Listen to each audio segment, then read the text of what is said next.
I like the first reading today very much because it seemed like I was being told as my story. The Lord came out and asked the man, "Why did you do that?" The man said, "She did it. She told me." The woman came over and the Lord said, "Woman, why did you do it?" The woman said, "The serpent told me." You see, that's very human, isn't it? We like to point the finger. We're like, I did it wrong, but I really didn't do it. And you know, he made me, she made me, and you know, all those guys made me doing that. That's very us. That's why we sin and we point finger. But today we celebrate the Feast of the Immaculate Conception. First of all, I want to give you a definition because I want you to understand exactly what that meant. Immaculate Conception means two things, okay? The first thing probably all of us understand as we speak in English here is that Mary was conceived without the stain of the original sins, like you and I, okay? We are born with that stain of the original sin. Mary was not. That's meant by Immaculate Conception. And since, the number two is since she was conceived without the stain of original sin, she also commit no personal sins. What is personal sin? Like you and I, we say, she made me. The pointing of the finger, the sins that we individually do. Like we lie, we talk bad about people, we patient, those sins that you and I, we commit every day. Okay, those are the personal sin. So today we celebrate the Mary Immaculate Conception. That means we celebrate Mary was stainless. It was never had any sins. Now the first thing I want to ask you a question. If the Protestant friends of us going to say, was it in the Bible? That's what the question they're going to ask you. Show me where is it in the Bible. Well, as you know, us, the Catholics, faith, we have two things. We have sacred scriptures, which means the Bible, and also we have the sacred tradition with the capital T. The traditions means what? Means something has been handed over to us from the time of Jesus and the apostles. Last night I was teaching an RCIA class and I was telling them, well, how do you like it? Because we open the Bible, and the good thing, if you go to any Protestant church, the minister decided what he's going to tell you and what it means. So you said he's going to be the one who decided what that means. Here in the Catholic Church, well, we have the people who really help us. 2,000 years ago from the time, the guy who talked to Jesus, who walked with Jesus, who was there talking to the apostle. Well, would you like to hear from that guy or the guy like 2,000 years later? One night he decided this is what really meant. But the tradition, not like December 8, 1854. That's when Pope Pius IX declared Mary Immaculate Conception. Now, what happened 1,800 years? Didn't we believe it? Or because just the Pope come out one night and he had a dream and he said, hey, today on Mary gonna be Immaculate Conception. The tradition of belief Mary was sinless and stainless and bodily assumed to heaven has been there since the 1st century. It has been there. Why didn't they make the announcement? Well, because just simple, okay? If everybody here in this church go to Mass on time, I don't have to make the announcement that I'm going to start Mass on time, correct?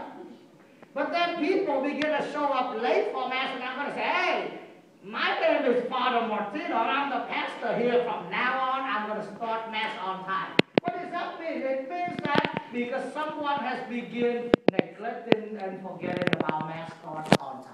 You see what I'm trying to say? So December 8, 1854, when Pope Pius IX declared that, that doesn't mean we didn't believe it just one night he wake up and he said that. Because there are people who begin to tell us that, no, she was not Immaculate Conception. What do you mean by that? And that's when we come out and declare. But that doesn't answer the question. Is it in the Bible? Isn't it? Now I'm going to help you. The furthest we could go is from the Gospel of Luke, which you and we just heard today. When the angel was sent out from God and said to Mary, you know, back then and still today, when you look what, hell, here come the king. So after the word hell, they what is happened after that? The name of a person, correct? Hell, here come Martino, you know, here, whatever that is. So they said, Hail Mary, full of grace. Now I want you to understand the word full of grace. It's very important. Today's gospel, and Luke is the only one who records this message of the angel coming down out of the full gospel. Luke also the author of the book of the Acts of the Apostle. Okay?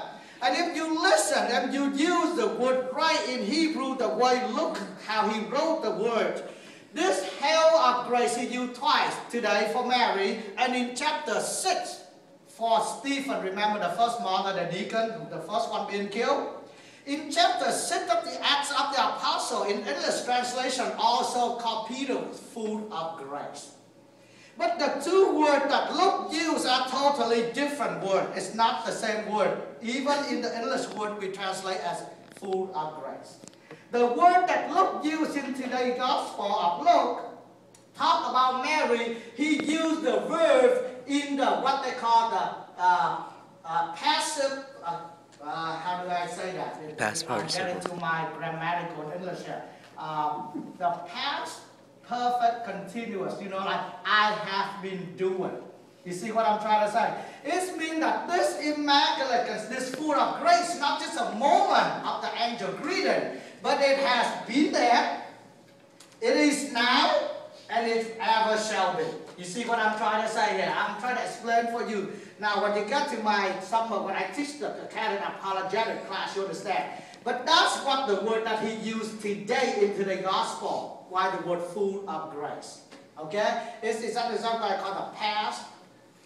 What is it? Passive, present, perfect, continuous, perfect, whatever that grammatical. Would you know what I'm talking about?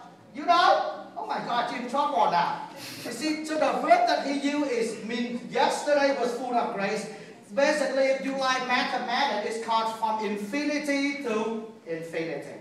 So she has always been full of grace. But if you look at in the Acts of the Apostle, chapter 6, when they talk about Stephen, the first martyr, also was full of grace. That full of grace word was just a moment of that moment. He was not before and after. Now, that is what we truly believe. The angel just didn't say it. It's God who said that. And God is perfect and immaculate. And they called the womb of Mary who was the new ark of the covenant. Remember in the Old Testament, that's where God stands. And God is standing, so that's where based on that, the church always has believed that because God is sinless, stainless from everything, see, He's going to stay in a person in the womb of that sinless person. Now people always say, why? I say, I don't know why. You know, the God can explain to you why.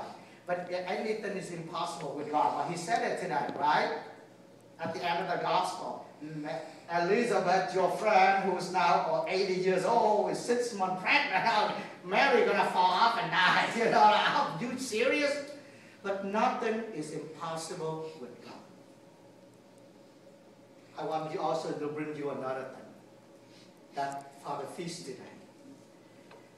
Pope Pius IX declared it in December 8, 1854. By back then, they didn't have internet and TV, okay? Probably 20 years later, they haven't got that message to America. 4 years later, 1858, what happened at Lourdes? Remember that. Bernadette and 9 years old kids. The ladies appeared to her 4 years later in that little countryside of Lourdes. And the lady told the little kids, tell everybody, go tell the bishop that my name is Immaculate Conception. First of all, I don't think that 9 years old kids have a clue what the Pope declared 4 years ago in Rome, right? And secondly, even if she heard that, How didn't she understand what that word really meant? But how did she remember that word? One of the three of Our Lady of Lourdes in French was that the little girl Bernadette, now Saint Bernadette, came and told the bishop, I don't know who she is, but this is she looked like, and she told me to go tell you and tell everybody that my name is Immaculate Conception. My dear friends, faith helps us to grow. We understand the tradition and the sacred scripture, but what does it have to do with us today? That's the question, right? Father, that's really nice. I'm glad you tell me that. But what does it have to do with us today? Well, even though she's Immaculate Conception, she submits herself for the will of God to be done. Though she understands nothing about it. She said, fear, yes, Lord, let your will be done according to your will. You and I do the same. Will we allow the will of God to be done in our life? That is the question. We can sit here, we clap for Mary as much as we want, but she wants to clap back to us. That you and I will allow the will of God